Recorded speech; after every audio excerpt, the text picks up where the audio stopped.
Bon, merci d'être venu pour cette première conférence grand public. En fait, chaque année, on organise un congrès de gastroentérologie sur Grasse qui allie l'hôpital de Grasse et la clinique du Palais.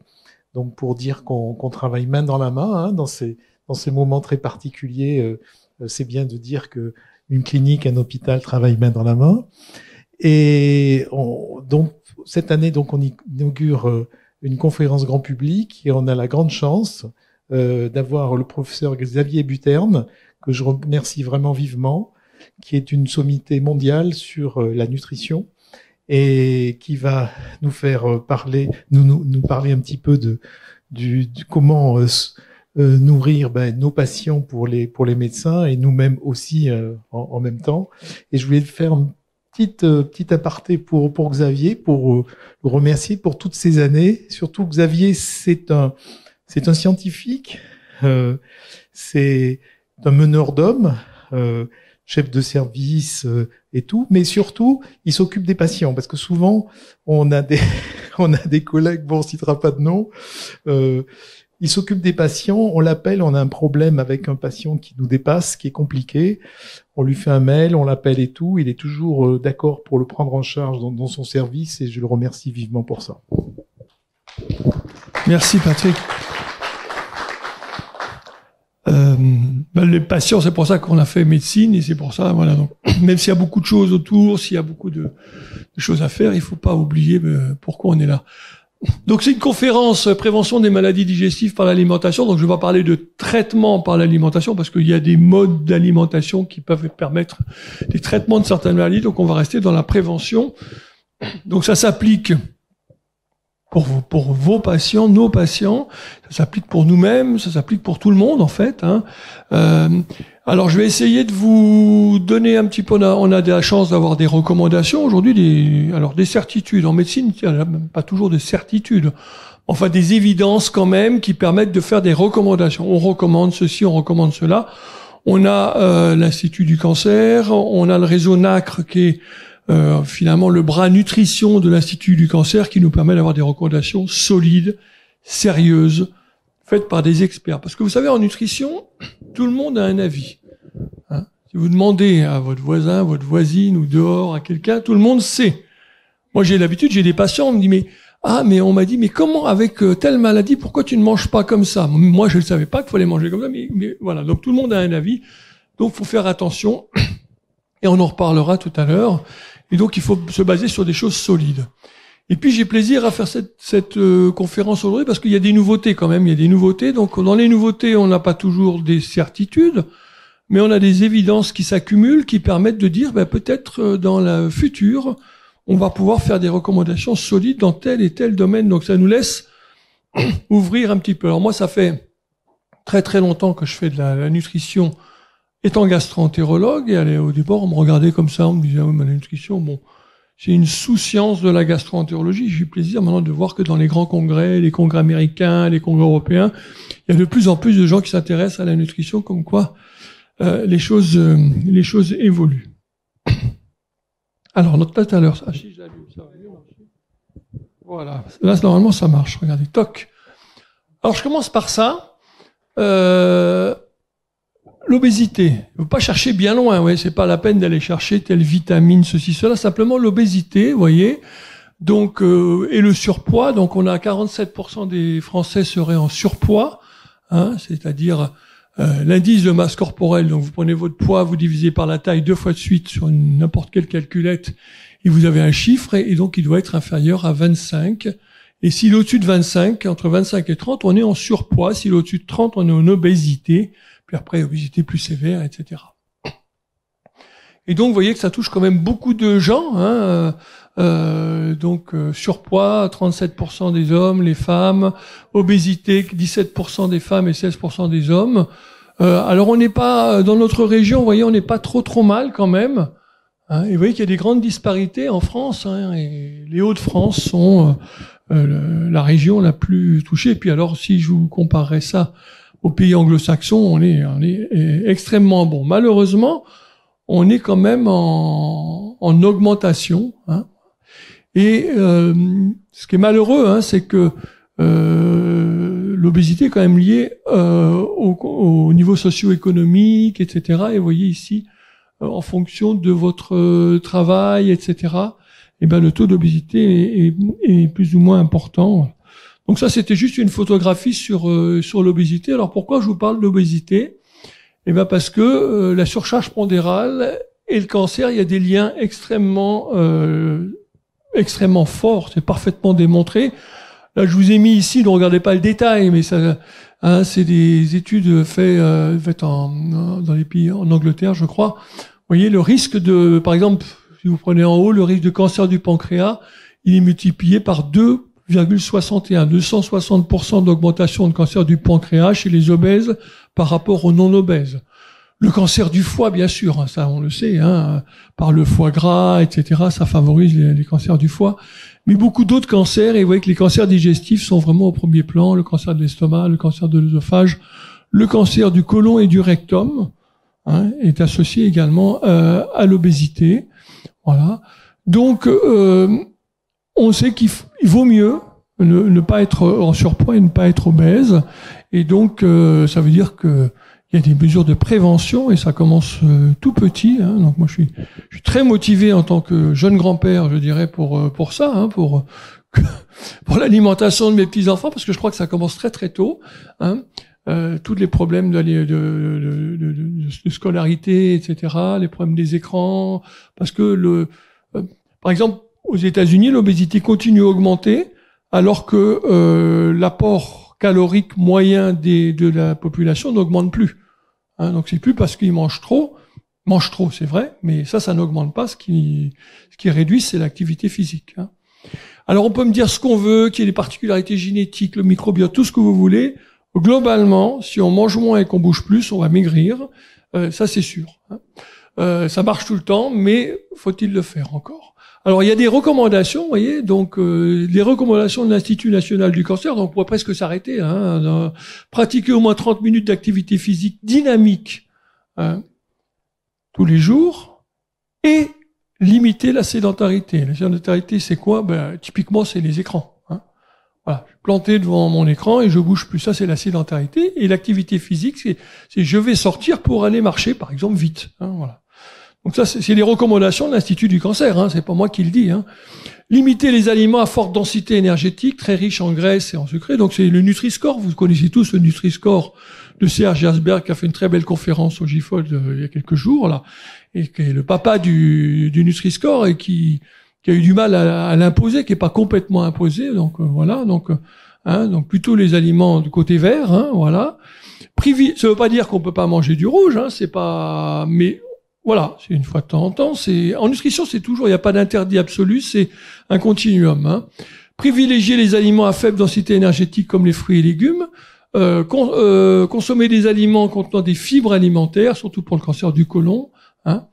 Alors le régime méditerranéen, je vais en parler largement, et puis surveiller son poids de façon régulière. Moi, je suis frappé quand je pèse des gens en consultation. Non, mais combien vous pesez? Oh, je pèse, 75 kilos, pas 82. Ah mince, ils se pèsent pas les gens. Et ça, il faut vraiment peser les gens à chaque consultation. Hein. Je faisais sans dénaturer l'examen, mais je faisais des QCM là hier, et donc il y avait un QCM. En médecine générale, il faut peser les gens, et donc à chaque consultation, c'est des recommandations de la Haute Autorité de Santé. Donc les gens doivent se peser parce que comme ça, on voit les choses, on voit l'évolution, et du coup, on peut agir plus rapidement. Alors, il y a des facteurs alimentaires qui sont suspectés pour être cancérogènes chez l'homme. Donc, le fameux Helicobacter pylori, alors c'est un facteur alimentaire, oui, on va le contracter par l'alimentation. Donc, par exemple, des pays en Amérique du Sud où il y a une prévalence de cette bactérie dans l'estomac de proche de 95%, mais il y a beaucoup de cancers de l'estomac. Nous, on a une prévalence qui est beaucoup plus basse, hein, de plus en plus basse, je trouve d'ailleurs. Et donc, du coup, il y a beaucoup moins de cancers de l'estomac. Donc, on va pas rentrer dans le détail surtout. Je parlerai largement de l'alcool un petit peu après. Vous voyez, poisson salé, viande transformée, donc les charcuteries. Hein. Là aussi, hein, moi, je suis à moitié d'origine Massif Central, Lozère. Donc, je vais pas vous dire que je mange pas un peu de charcuterie de temps en temps, mais voilà, faut savoir, faut faire attention et pas en prendre trop souvent. Et puis il y a les choses qui sont probablement, voilà, et on voit par exemple sur la viande rouge, hein, et donc on va être amené à dire peut-être qu'il faut réduire un petit peu l'apport en viande rouge. Alors vous voyez, pour avoir moins de risques d'avoir des cancers digestifs, ne pas être obèse et ne pas trop boire d'alcool. C'est deux mesures simples finalement, et pas besoin d'aller chercher bien loin. Hein. Et vous voyez, 8% des cancers sont attribuables à une consommation d'alcool trop élevée. C'est beaucoup. Hein. Donc évidemment les cancers de la sphère ORL, bouche, pharynx, larynx, etc. Le cancer de l'œsophage. Hein. On disait que le cancer de l'œsophage, on le trouvait beaucoup dans le Calvados. On comprend pourquoi. Hein. Donc voilà. Saviez-vous que le cancer du sein est plus fréquent lorsqu'il y a une consommation d'alcool plus importante? Et ce, au-dessus des 10 grammes d'alcool par jour. C'est-à-dire même une quantité faible d'alcool qui est censée être protectrice sur le plan cardiovasculaire augmente le risque un tout petit peu de cancer du sein. Puis après, la courbe, elle fait ça. Hein. Voilà. Donc le foie, bien sûr, l'estomac, le rectum et le côlon, là aussi. Donc les recommandations sont assez simples. Réduire sa consommation d'alcool. Et voilà, donc pas plus de 2 verres par jour et pas tous les jours, tout le monde sait ça. Voilà, et ça c'est des études qui montrent bien. Alors on va passer quelques petites choses comme ça. Donc viande rouge, charcuterie et sel. Donc viande rouge, et charcuterie et cancer en France, vous voyez. On estime qu'il y a 5584 cancers du côlon et du rectum en 2015 qui sont favorisé par une consommation trop importante de viande rouge et de charcuterie. Hein. Alors c'est des statistiques tout ça. Hein. On dit pas tel malade c'est parce que tu as mangé trop de viande. Et en général il y a un peu de tout. Hein. Il y a l'alcool, il y a le surpoids, il y a ça, etc.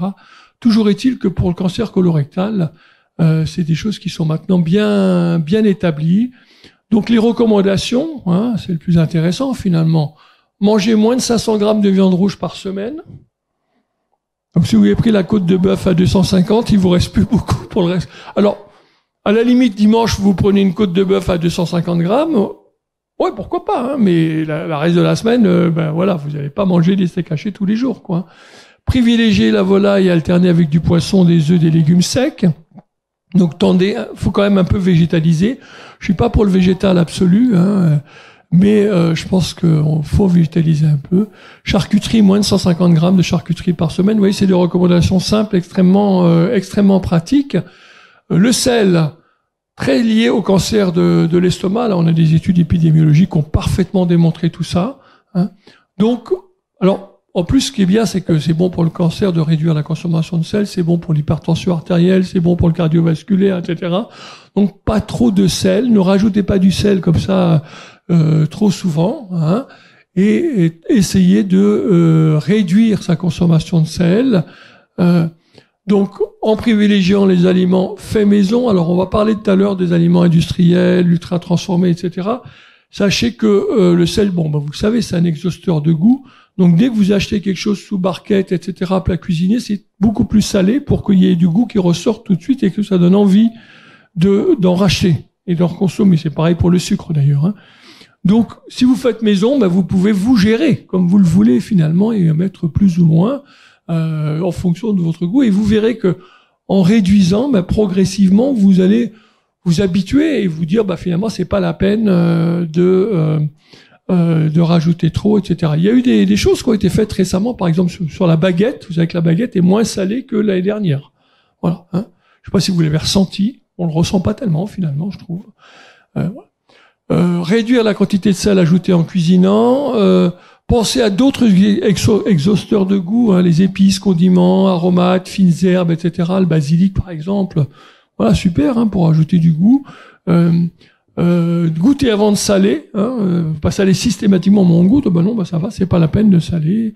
Et voilà.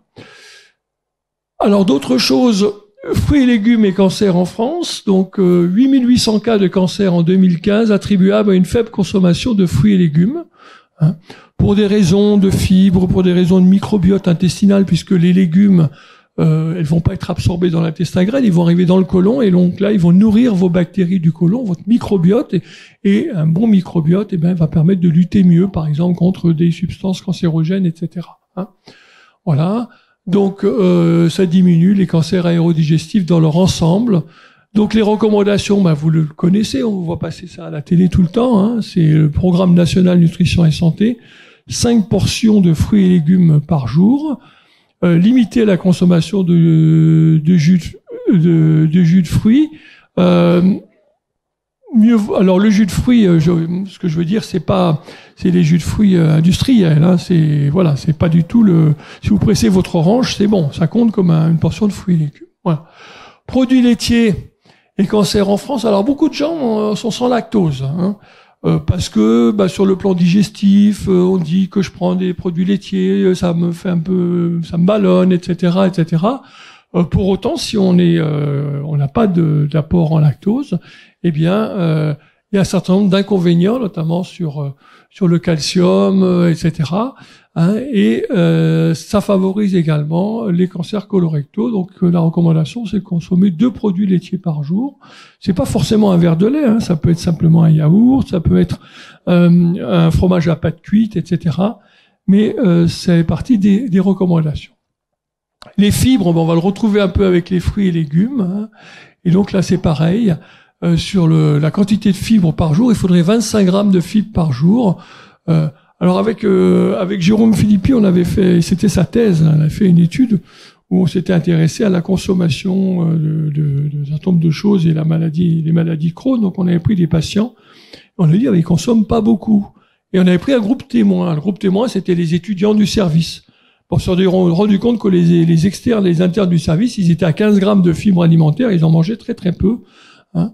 Donc voilà. Donc pour ça, il faut manger 2 fois par semaine des légumes secs, lentilles, haricots secs par exemple, 1 fois par jour un produit céréalier complet, les pâtes par exemple, riz complet, pain complet, les fameuses 5 portions de fruits et légumes.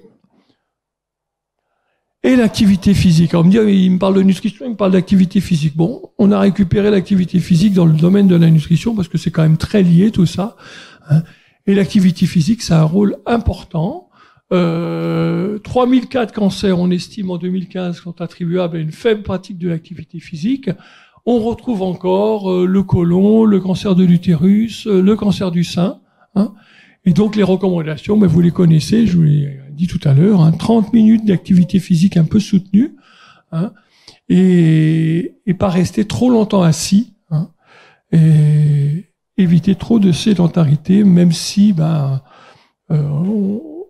sur le plan professionnel, parfois on est un peu trop sédentaire, et puis sur le plan personnel, on est trop attiré par les écrans qui nous scotchent, ou devant la télé, ou devant l'ordinateur. Alors je suis sûr que vous alliez me poser la question, est-ce qu'il faut manger bio ? Alors longtemps ça a été compliqué, c'est toujours compliqué cette affaire-là, parce que moi je suis pas un spécialiste du bio, mais je crois qu'il y a bio et bio, il y a des tas de choses, etc. Et donc il y a eu des études, et les études ils n'ont pas fait n'ont pas été très connues parce qu'elles sont globalement plutôt négatives, hein, en disant bio ou pas bio, ça changeait pas grand-chose. Et je vous montre ici cette étude, c'est la même que je vous avais montré au début avec sur l'obésité et le cancer, c'est le Million Women Study, c'est une étude anglaise où on a étudié 1 million de femmes en bonne santé, et puis on les a suivies, et puis en fonction de ce qu'elles mangeaient, etc., on a pu, de leur obésité, entre autres, on a pu voir un certain nombre de choses. Et donc, vous voyez, en haut, sur tout cancer, finalement, il n'y a pas de différence. Quand vous voyez 1, c'est le risque qu'on dit, il y a un risque à 1 quand on mange pas bio du tout. Et puis, vous voyez que si on mange parfois du bio, le risque est à 1,03, donc c'est pareil, il y a 1,03 sur souvent, donc il n'y a rien.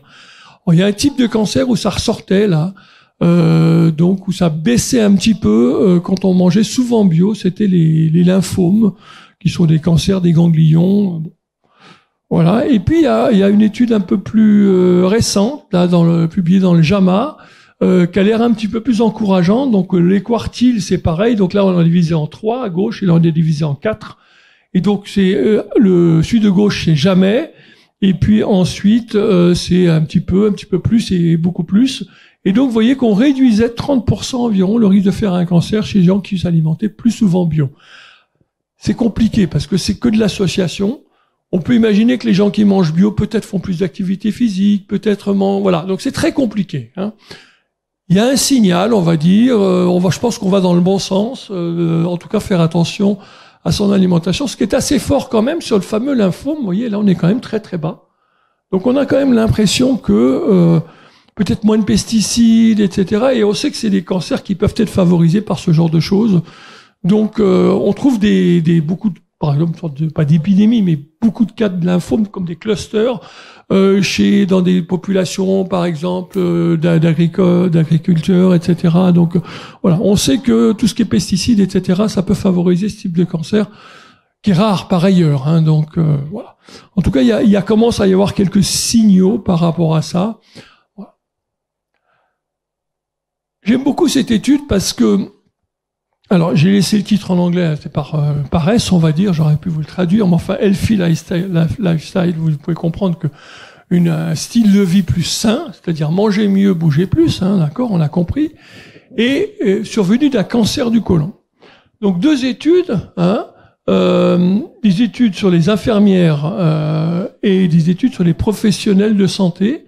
Donc, d'un côté 75 000 femmes, de l'autre côté 42 000 hommes, un suivi de 26 ans. Vous imaginez les études, c'est du solide quand même. C'est pas, voilà. Ce n'est toujours que de l'association. Alors, on fait un score en fait, un score de, voilà, tu manges dégueulasse, en gros t'as 0, et puis tu fais pas d'activité physique et tu bouffes pas, t'as 0, et puis 5 c'est le mieux possible. Alors il y a 2 colonnes. Alors, je vais faire plaisir à mon ami Patrick de la Salle. Pourquoi il y a 2 colonnes? Parce que la colonne orange, donc c'est ceux qui se font pas dépister, et la colonne verte, c'est ceux qui se font dépister.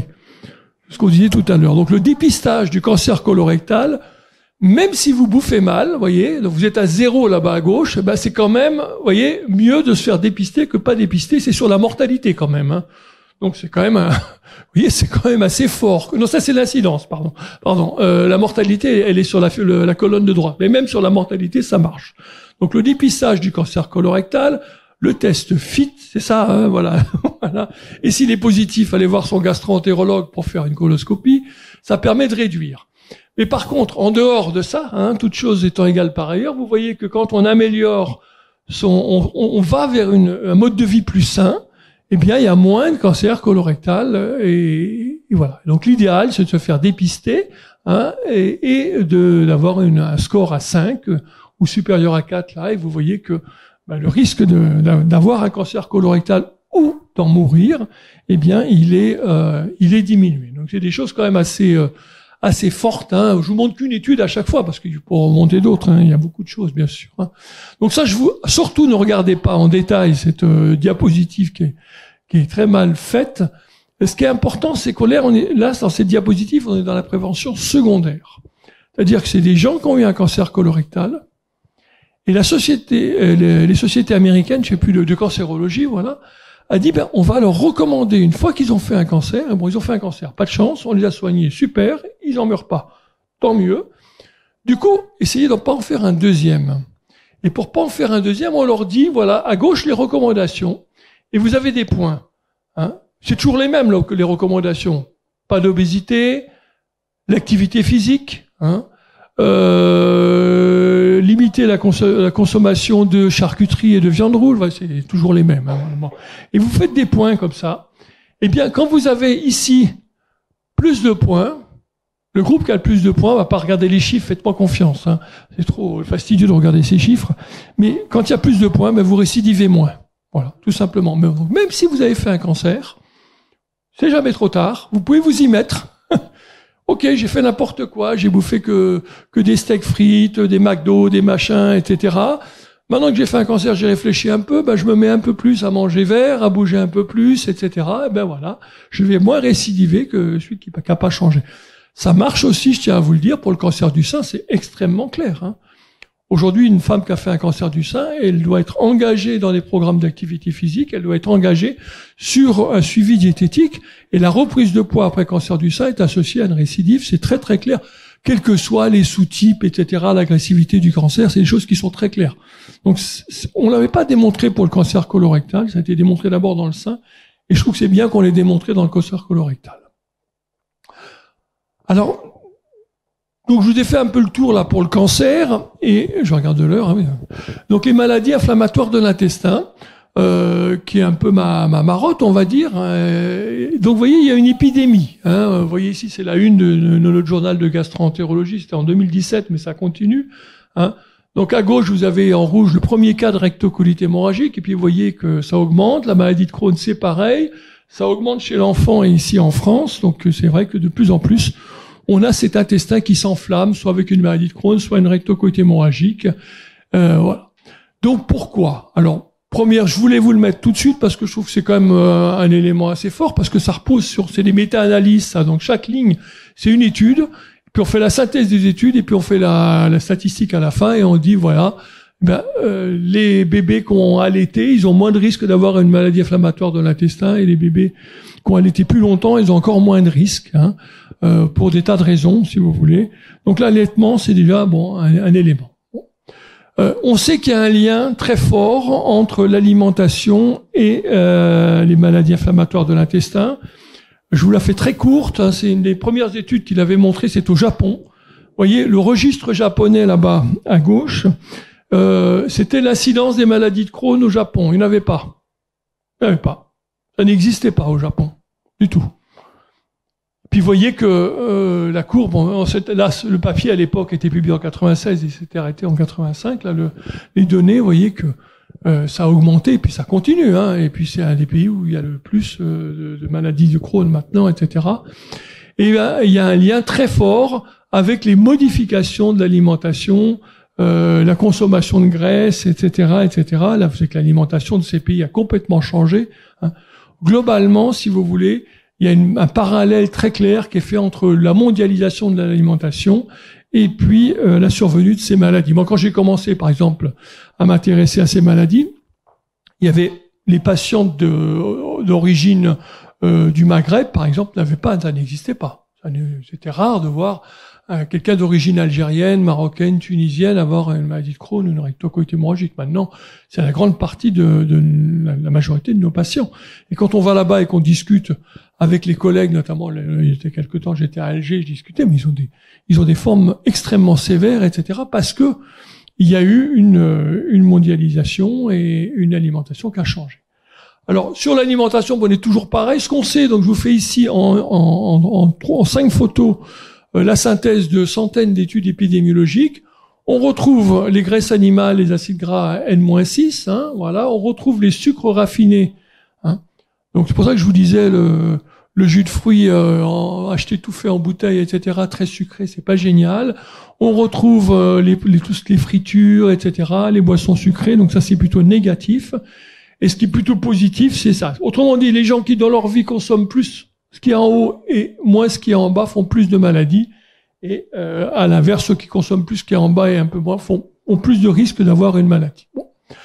Alors qu'est-ce qu'il y a de nouveau? On est à Grasse, donc on voit la Méditerranée, elle n'est pas très très loin quand même, hein, voilà, elle est juste à côté.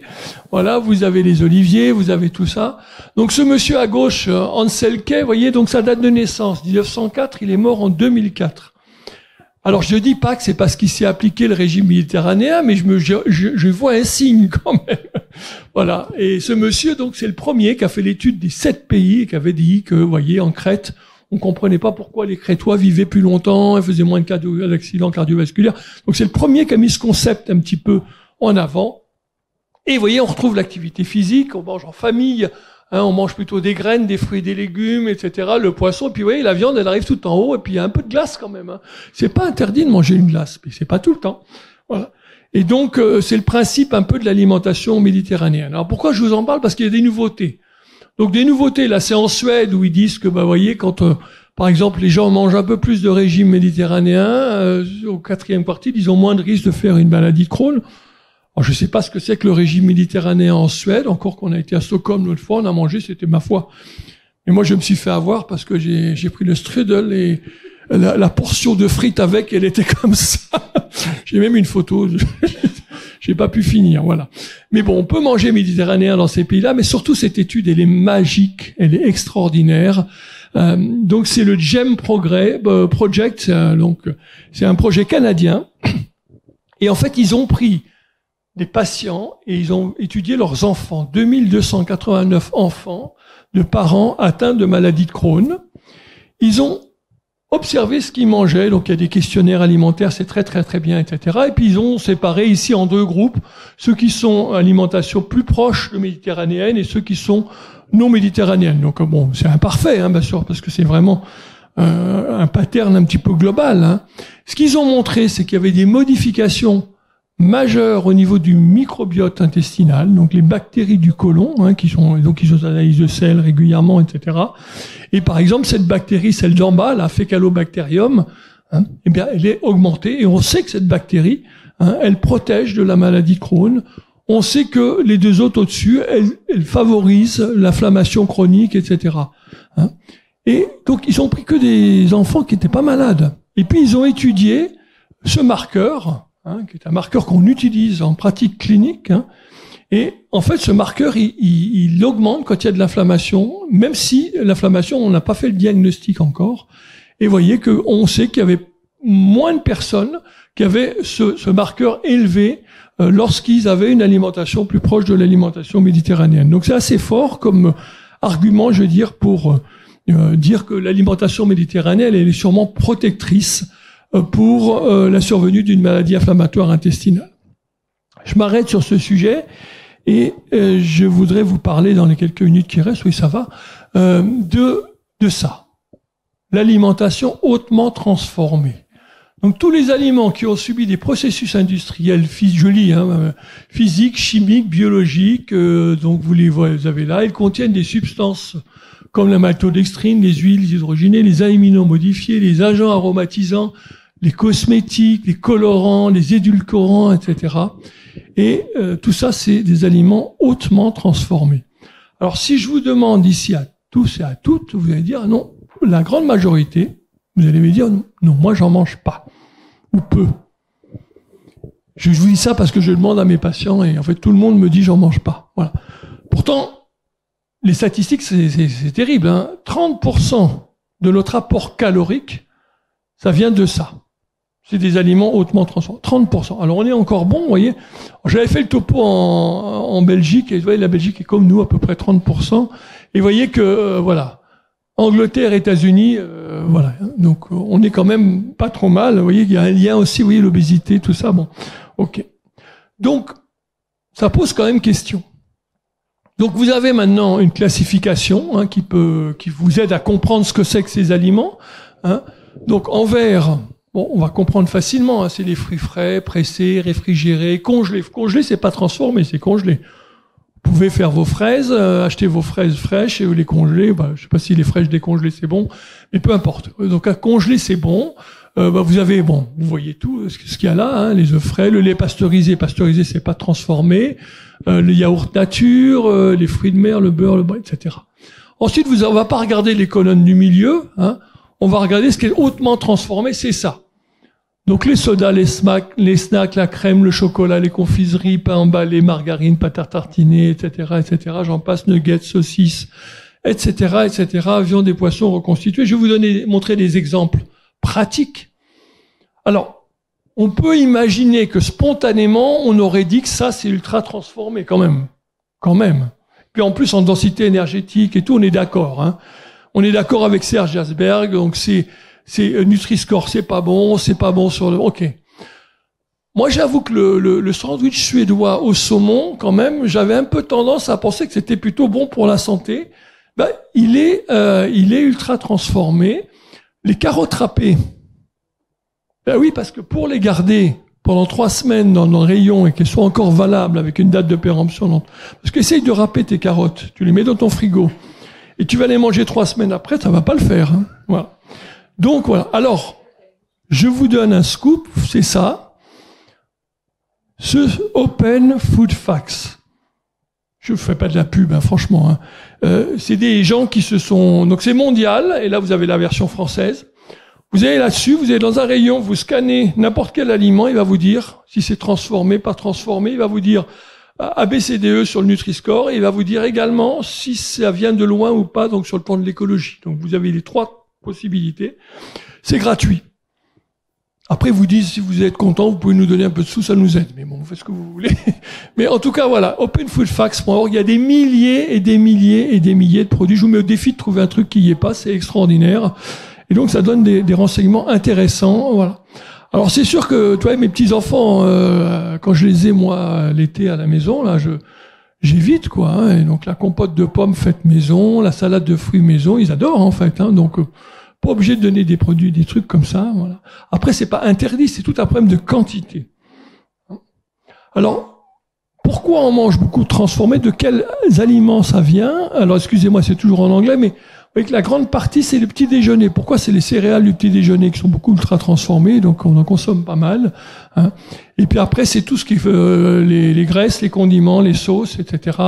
Puis après, c'est tous les encas, les snacks, etc. Puis moins dans le reste, hein, voilà. Donc pourquoi c'est toxique? Alors une fois de plus, hein, c'est pas bon sur le plan digestif, mais c'est pas bon sur le plan cardiovasculaire. C'est pareil, hein. Donc ça, c'est Mathilde Touvier à Paris, et on est vraiment à la pointe là-dessus en France, qui a fait ce papier là, voilà. Et elle dit, il y a plein de raisons. C'est une moins bonne qualité nutritionnelle. C'est des modifications de la matrice et de la texture des aliments. C'est des contaminants dus à la fabrication. C'est des additifs. C'est des matériaux de contact. On ne sait pas si le fait d'être dans une barquette, c'est pas dangereux finalement. Est-ce que, voilà, hein. Donc c'est pas l'idéal. Donc une fois de plus, vaut mieux râper ses carottes et les manger maison que d'acheter des carottes râpées avec des conservateurs et qui sont gardées dans le plastique. Voilà. Et donc, ça entraîne un certain nombre de choses comme l'obésité, l'inflammation, le stress oxydant, etc., etc. Donc, juste, vous voyez, il y a un lien très net, hein, sur le plan cardiovasculaire, voilà. Et en fait, ces auteurs ont fait cette publication toute récente, hein, dans le British Medical Journal, et ils disent, vous voyez, on peut comprendre facilement la santé publique, les politiques de santé publique, pour réduire la consommation d'ultra-transformés, ne peuvent plus attendre. Maintenant, il faut bouger, quoi. On a suffisamment de preuves. On ne sait pas tout pourquoi, mais on a suffisamment de preuves pour dire maintenant, faut prévenir la population. Faut que les gens sachent que de bouffer trop d'ultra-transformés, c'est pas bon, hein. Et voilà. Alors, elle propose des choses. Elle dit, par exemple, pour le Nutri-Score, vous voyez, les ABCDE, il faudrait peut-être mettre un bandeau autour pour dire, ça, c'est en plus ultra-transformé. Parce que vous pouvez être A, donc un produit comme les carottes râpées, par exemple, qui n'ont pas de graisse, pas de sucre, etc., mais qui sont ultra transformés. Voilà. Donc, il faut avertir les gens. Alors, moi, il y a le site, etc., mais ça serait pas mal. Bon, on n'en est pas là, comme on voit la difficulté qu'ils ont eu pour faire le Nutri-Score, mais disons que il commence à y avoir suffisamment de preuves. Alors, quelques éléments rapides là de preuves. Donc ça, c'est des souris, et on leur a mis un petit peu de carboxyméthylcellulose dans leur eau de boisson. Elles font des syndromes métaboliques, donc du diabète, de l'obésité, etc. Et elles font des maladies inflammatoires, intestinales, elles font des colites, etc. On voit que le mucus, sur la couche de mucus, elle est modifiée, hein, que les bactéries du côlon. Voilà. Vous allez me dire, ok, c'est que des souris. Bon, on l'a fait chez l'homme aussi. Donc ça, c'est des volontaires sains. On leur a donné une alimentation parfaitement saine, et puis ensuite, on les a tirés au sort pour recevoir un petit peu de poudre. Là, c'est donc... hein, donc c'est pas de la kétamine, hein, c'est du carboxyméthylcellulose. Donc ils avaient du carboxyméthylcellulose comme s'ils avaient mangé 2-3 brownies dans la journée et une crème glacée. C'est pas énorme, hein, c'est beaucoup, mais c'est pas énorme. Et on les a suivis, hein, pendant 15 jours à peu près. On a fait des analyses de sel, etc. On a vu que, vous voyez, le microbiote, par exemple, vous voyez, les groupes contrôle et le groupe qui avait carboxyméthylcellulose, c'était différent. Sur les bactéries, il y avait des grandes différences. Sur les produits qu'on trouve dans le côlon, les acides aminés, il y avait des grandes différences. Je ne vais pas rentrer dans le détail. Mais donc, on a démontré ça chez l'homme. En quelques jours, on va modifier son microbiote, etc. Il y a des études maintenant, chez l'homme, donc des études épidémiologiques. Là, c'est encore le groupe de Serge Asberg. Et donc, c'est une des premières études qui était liée à Nutrinet Santé. Nutrinet Santé, vous savez, c'est une étude où des gens comme vous et moi peuvent s'inscrire et ils reçoivent des questionnaires alimentaires et puis par Internet ensuite, et puis ils sont interrogés régulièrement. Puis quand ils ont une maladie, ils disent j'ai eu telle maladie ou pas telle maladie, etc. Il y a des questionnaires. Et vous voyez, ils avaient montré que le risque de cancer, vous voyez, était augmenté dans le 4e quartile. Donc ceux qui consommaient le plus de produits ultra transformés faisaient plus de cancer, hein. Donc voilà, c'est bien pour avoir un chiffre. On a 10% d'aliments ultra transformés en plus est associé à 10% de risque de cancer en plus. C'est tout bête, mais voilà. Donc c'est des choses qui sont assez claires. Également, ils trouvaient qu'il y avait des liens dans les troubles fonctionnels intestinaux. Là, il n'y avait pas d'association avec les maladies inflammatoires intestinales. Donc on a des éléments maintenant assez forts, plutôt une alimentation méditerranéenne, pas trop de produits ultra transformés. Voilà. Alors, c'est un problème de quantité. Quand dans les études, par exemple, quand on voit une augmentation du risque, si on compare les groupes, en gros, les groupes qui ont une augmentation du risque très significative sont à 35-40% d'ultra transformés, et ceux qui n'ont pas d'augmentation de risque sont plutôt à 20-25. Donc, on pouvait continuer à consommer des choses comme ça, mais il faut réduire le risque. Et puis finalement, on veut toujours du rêve. On veut un produit miracle. Et donc, on va dans les rayons des pharmacies. Et donc, vous voyez, cette jeune dame, elle est là, elle se dit, qu'est-ce que je pourrais bien prendre pour ma santé, qui soit bon pour moi? Et là, on a l'embarras du choix. Vous connaissez, c'est les gens qui vont acheter la boîte de Doliprane et qui ressortent avec 2 sacs et 250 € de produits alimentaires. D'accord? Alors, globalement, je vais vous dire que ça sert à rien. Est-ce que vous savez, par exemple, si vous prenez 1 gramme de vitamine C, les petites pastilles, l'hiver, on prend bien ça. Moi, j'ai toujours pris ça. Ma grand-mère, elle me donnait ça. Il y en a combien qui vont dans les toilettes par les urines? Sur 1 gramme, 750 grammes. Parce que à 250 grammes, c'est saturé l'absorption de la vitamine C. Donc, vous achetez 1 gramme, vous en pissez 750 grammes. Donc, vous voyez, voilà. Bon, je plaisante, mais voilà. Donc, il n'y a pas grand-chose. Je vous donne quand même quelques exemples où il y a des choses. Parce qu'on était sur cancer, etc. J'aime beaucoup cette étude qui était remarquable, qui n'a pas eu beaucoup de suivi parce que c'était un peu plus compliqué. Donc là, j'ai mes amis endoscopistes qui sont là. C'était des patients qui avaient qui avaient été opérés du côlon parce qu'ils avaient génétiquement le risque important de faire des polypes, etc. Et après, on gardait le rectum et on surveille le rectum. Vous voyez les petits polypes, là, il y a 4 polypes là-bas ou 5, même un petit derrière encore. On surveille les polypes, etc. Et on leur a redonné des acides gras oméga 3. Ils se sont rendus compte dans cette étude que le fait de prendre des acides gras oméga 3 diminuait la croissance des polypes et l'apparition de nouveaux polypes. Donc ça n'a pas complètement de... Voilà. Évidemment, ces patients-là, on les traite pas par les acides gras oméga 3. Le principe, c'est d'enlever les polypes. Mais il y a des petites choses sur les acides gras oméga 3 et on a ça encore dans cette étude-là. Voilà. Par contre, dans les maladies inflammatoires intestinales, je passe l'étude de gauche où on pensait, nous, à l'époque, il y avait un rêve en disant... On prend des gens qui ont une maladie de Crohn, on leur donne des huiles de poisson, ils récidivent pas, on leur donne un placebo, ils récidivent, vous voyez. On a refait l'étude bien faite avec beaucoup de malades. Il faut refaire les études. Il faut des grandes études avec beaucoup de patients pour avoir un niveau de preuve fort.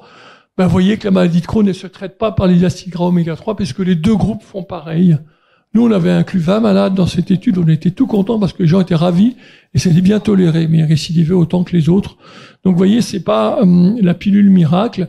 Et puis, avec mes amis de Clermont-Ferrand, Anthony Buisson, Gilles Baumelard, et on s'était dit, mais tiens, la curcumine, tout le monde nous en parle. C'est bon, la curcumine.